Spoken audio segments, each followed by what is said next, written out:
السلام عليكم ورحمة الله وبركاته. وحشتوني جدا جدا جدا جدا، بجد افتقدتكم قوي. ان شاء الله هحاول بقدر الامكان الفترة اللي جاية ما اتأخرش عليكم، ويلا بينا نشوف احلى طريقة للكبدة الاسكندراني. الكبدة الاسكندراني اللي على اصولها فعلا هتاكلوها وتدعولي، بس جربوها بالطريقة اللي احنا هنعملها مع بعض، وخلوكم معايا عشان تشوفوا كل التريكات وكل الخبايا بتاعت الكبدة الاسكندراني وازاي تطلعوها 10 على 10. ويلا بينا نشوف الطريقة. اول حاجه انا معايا هنا كيلو كبده متقطع. طبعا انت بتروحي تجيبي الكبده اللي عايزاها كبده اسكندراني، يعني شرايح رفيعه وصغيره. وهنحط بقى راس توم كده مفرومه، بس مش مفرومه كبه ان هي اتقطعت، لا انا عايزاها يعني ناعمه زي البوريه كده، كريمي، توم كريمي. وهندقي معاها كم قرن فلفل حامي على حسب طبعا الرغبه بتاعت حضرتك، بس كل ما هتزودي في الفلفل كل ما هيديك الطعم احلى. نزلت عليهم بمعلقتين صغيرين من الكمون الناعم، ونص معلقه كزبره، ومعلقه من الملح. طبعا كميه الملح بسيطه، انا مش عايزه املحها تمليح 100%، علشان خاطر ما تنزلش كل السوائل وتبقى ناشفه وتقعد معايا في الاكل وما تبقاش حلوه. دي تركايه من التركات اللي هتخلي لك الكبده طريه وفيها سوائل ومحترمه جدا.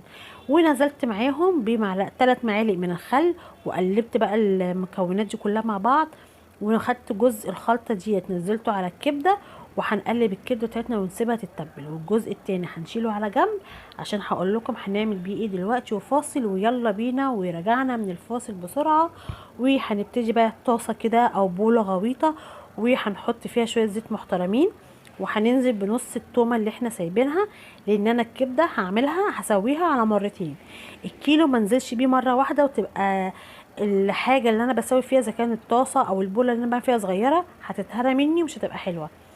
عايزين حاجه واسعه ونص الكميه تنزل ونرجع بالنص التاني.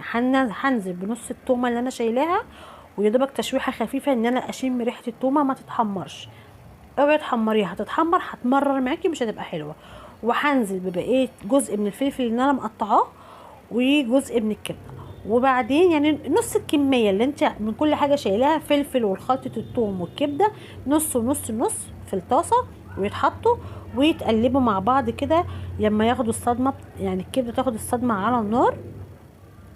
واقلبها كده تقلبتين. الكبده كمان ما تتقلبش كتير يا جماعه عشان ما تتهراش برضو. وهنزل عليها بمعلقه خل كمان وهي على النار، دي مهمه جدا.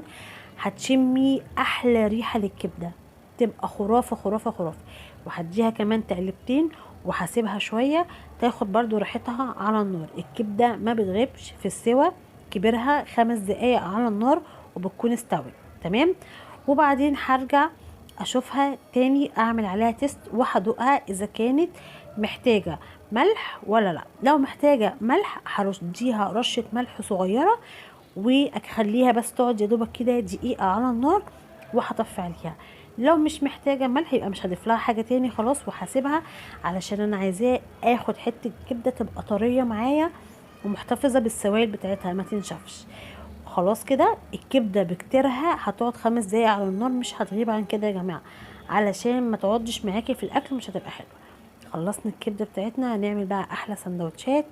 وتحط لها بقى شويه طماطم، ويا سلام لو شويه طحينه كده على الوش. وعايزه اقول لك بالنسبه لليمون، الناس تحط الليمون وهي لسه نيه، اكبر غلط. الليمون يتحط بعد الكبده ما تستوي، علشان وهي على النار ممكن يديها سنه مراره مش هتبقى حلوه. ده كان طبق النهارده، اتمنى تجربوه وتقولوا رايكم فيه. وما تنسونيش في اللايك والشير، واكتبوا لي كومنت جميل.